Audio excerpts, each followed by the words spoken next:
সবুজ পাতার ফাঁকে ফাঁকে ঝুলছে থোকা থোকা আঙ্গুর ফল। এ দৃশ্য গারো পাহাড় এলাকার শেরপুরের শ্রীবদ্দী উপজেলার মেঘাদল গ্রামের। এ গ্রামের বাসিন্দা জলিল মিয়া 2023 সালে শখের বশে ভারত থেকে প্রথমে 2 জাতের 1200 টাকা দরে 10টি আঙ্গুর ফলের চারা আনেন।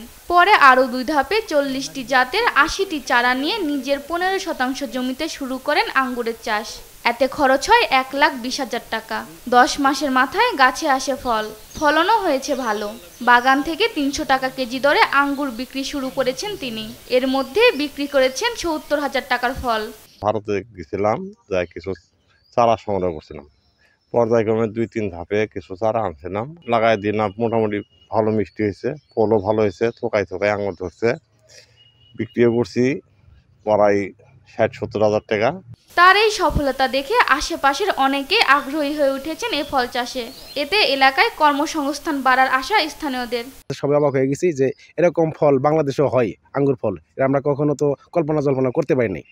এখন আমাদের প্ল্যান আছে যে আমরাও মামার কাছ থেকে কিছু চারা কিনে আমরা এই আঙ্গুর ফলের বাগান চাষ করব। অনেক যুবক আছে, বেকার আছে, এরা কর্মসংস্থান হবে, কিছু কাজ করবে, কিছু শ্রমিক বাড়বে, আমাদের ব্যবসায় উন্নতি হবে।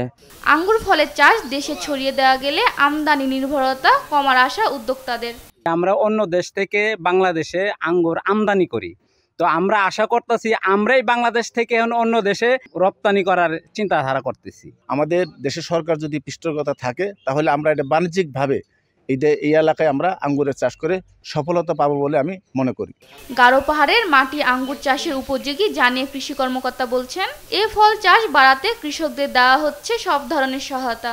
অন্য কোনো কৃষি উদ্যোক্তা যদি আঙ্গুর চাষে আগ্রহী হন তাহলে উপজেলা কৃষি অফিস থেকে প্রয়োজনীয় প্রশিক্ষণ এবং পরামর্শ প্রদান করা হবে। আমাদের শেরপুর জেলার শ্রীবর্দী, ঝিনাইগাতি এবং নালিতাবাড়ী উপজেলার মাটি অ্যাসিডিক হওয়ায় এই এলাকার মাটি আঙ্গুর চাষের জন্য উপযুক্ত। পরীক্ষামূলক এই আঙ্গুর চাষ বাণিজ্যিকভাবে ছড়িয়ে দিতে কাজ করার কথা জানায় কৃষি বিভাগ। নিউজ ডেস্ক, দেশ টিভি।